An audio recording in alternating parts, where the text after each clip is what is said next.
I'm building a startup in 100 days. Well, sort of. Here's the plan.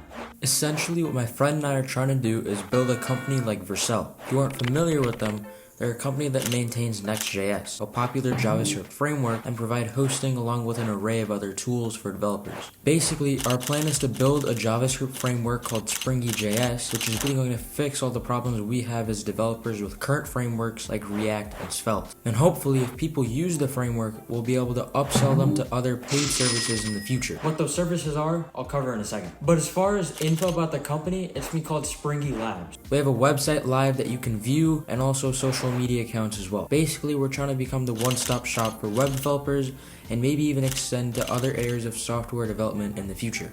And the reason the video is titled, I'm building a startup in 100 days, and I haven't even mentioned the 100 days part yet, is because long story short, I'm not building the entire startup in 100 days. That's ridiculous. The reason for the time limit is so we can get an MVP, or a minimum viable product shipped to our users without procrastinating it and dragging it out for longer than it really should be. Plus, we're on summer break right now, and as of June 12th, we have about 75-ish days till we have to go back to school. But anyways, that's the plan for SpringyLabs, and this is actually a pivot. We started SpringyLabs a few weeks ago as a competitor to Tailwind UI, but after realizing just how difficult it is to get a user to either switch from an existing tool or try out a new one, we thought it would be very difficult to get any real traction for our product. So we made the pivot to what I'm talking about right now.